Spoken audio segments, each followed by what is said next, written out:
So today was kind of a big day for Nintendo. The Nintendo Direct partner, like press conference, I guess you can call it, or showcase, whatever you want to call it, happened today. And not only did that happen, there was also some news from Microsoft in regards to the four games coming to the Nintendo Switch and the Sony PS5. This kind of um, news that was released today kind of surprised me with what Microsoft has planned moving forward. And then on top of that, we're also going to talk about other Nintendo games that they are planning on releasing. So let's get into this article, guys. Xbox games coming to Nintendo Switch and PS5 named. Right? This is from the BBC now. The British Broadcasting Channel, not that BBC. Get your minds out of the gutter. Anyways, four games that were formerly exclusive to Microsoft will soon be on rival consoles. Hi-Fi Rush and Pirate Games Sea of Thieves are coming to Sony PS5 only. Meanwhile, narrative adventure game Pentiment and the co-op game Grounded would be on the PS5 as well as the Nintendo Switch. So it kind of surprises me that Hi-Fi Rush isn't going to make the jump over to the PS5. But hey, it's neither here nor there. It's just insane to think that that's where that's going. It follows Microsoft's announcement in February that four Xbox exclusives would soon appear on the rival platform in what some considered a major change for direction of the industry. Until now, it has not been known what those titles are. We have officially had it announced that the four games, Hi-Fi Rush, Sea of Thieves, which will be Sony PS5 only, it won't be coming to the Switch, which makes sense because the Switch is lacking in some capacity when it comes to power.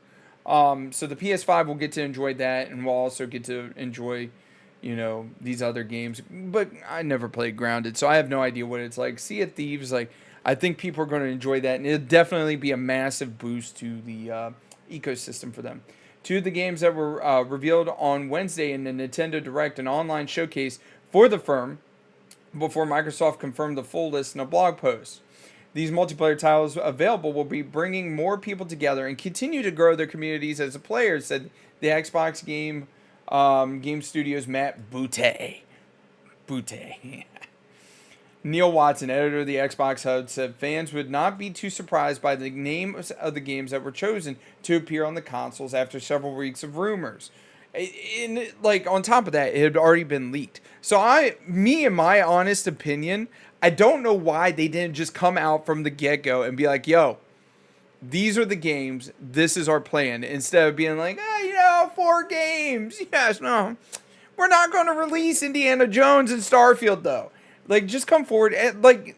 Considering it's been, a week since then? They should have just done it then. It's those jumping into Grounded and Sea of Thieves who will ultimately be rewarded with fully cross-play across platforms, building the player base immediately on launch in April, he told the BBC. So this means that these games have been in the process of the cross-platforming for a long time now. I guarantee you it's been at least a year. And truth be told, the one thing that doesn't sit right with me during the press conference that Microsoft did is they were talking about games that shouldn't have been done, should not have been exclusive. Well, if that's the case, why even have exclusivity then? And I'm guessing, I could definitely see Grounded, because to me, Grounded wasn't a game that really caught my attention. Granted, I have friends of mine that played the game, and they highly recommend it, but it's just, I don't recommend it. Only because, I never got into it. When you consider the depth of co-op play found in those titles, the move makes complete and utter sense. You don't say. Anyways, several other upcoming titles from the Nintendo Switch were also revealed during the Nintendo event, including Endless Ocean's game, Monster Hunter Stories, and a remake of 2010's hit Epic Mickey. I'm kind of surprised because, for a while there, Epic Mickey was actually delisted due to, I think it was the soundtrack. And I'm just kind of surprised that it's taken this long for them to actually remaster it for the Nintendo Switch. Viewers were also surprised by the development of the 2017 hit Sonic Mania unexpectedly announcing their latest game. Penny's Big Breakaway, made by Evening Star, is a platforming game with distinctly 1990s looks. I might actually check that one out for sure. I think the 3D platformer genre at the moment is actually in a bit of renaissance. The developers director Christian Whitehead told the BBC. There is a lot of to choose from, even those just on Steam and Nintendo Switch. And Nintendo Switch has a massive, massive library of games that are, I would say, more of an indie style, because they're much smaller studios. The graphics aren't like, knock you down. But if you have amazing gameplay and everything like that, sign me up. Evening Star was formed by many of the people who worked on Sonic Mania as an independent contractor. That game was a hit in 2017, picking up an average score of 86 on aggregate review. Review aggregate. I've never heard it called review aggregate. I've always heard it called aggregate review. Anyways, Metacritic alongside a nomination at that year's Game Awards. Though a sequel to that game was highly anticipated by fans, it comes to pass and Sega instead releases Sonic Mania Superstars in 2023. Okay. Sonic and Mario. The one thing I am really surprised is that they don't have more of the Sonic Mario at fill in blank. Like they did. I swear to God, they were releasing that every year. Like every other year, it was Sonic and Mario at the Olympics, Summer Olympics, Winter Olympics, Summer Olympics. And I felt like it just alternated. And I'm surprised that they haven't really come forward and done more of those Sonic Mario crossover games. I'm surprised they haven't had like a legitimate like Sonic Rayman crossover yet with Ubisoft. Speaking of which, because they do the Rabbids games. Elsewhere on Wednesday, gamers less interested in Nintendo's updates were treated to a trailer for the upcoming expansion to the 2022 Game of the Year winner, Elden Ring. Shadows of the Erd Tree is slated for a June release on PC, Xbox, and PlayStation in the UK. Well, what about the United States? All right. Anyways, I just thought I would come out here and like give you a little bit of an update because, like I said, I saw that does it surprise me that 2 of the 4 games are only going to PlayStation 5? No.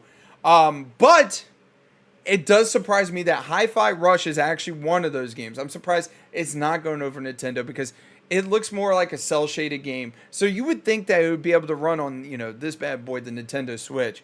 But I guess not. And like I said, if they're shooting for an April release, especially for Sea of Thieves and Grounded and these other 2 games, that means that they've been working on this for well over a year, trying to get these games polished so they can push them out to these things. It's going to be really cool to see a flux, especially in Sea of Thieves, especially in Grounded, where they have an increase in the player base. Now, how long that will last, time will tell, but it will be a boost, and then it'll drop after a couple months. It's just like any game that goes free to play, or any game that does eventually, come over. And I'm kind of wondering, like, it said Monster Hunter Stories. Is it going to be the first Monster Hunter Stories for the Nintendo Switch, which I thought had already came out? Maybe I'm wrong. I don't know. Anyways, you guys, comment down below. How do you feel about the news that Microsoft has finally announced that these 4 games are the games that are coming, and on top of that, only half of them are going to be between all 3 platforms. Anyways, you guys, don't forget to mash that like button and subscribe. We're on our way to 8,000 subscribers. I can't do this without you guys. You guys are awesome. Keep up the good work. You guys are killing it for me. Y'all take it easy and have a wonderful day. Bye!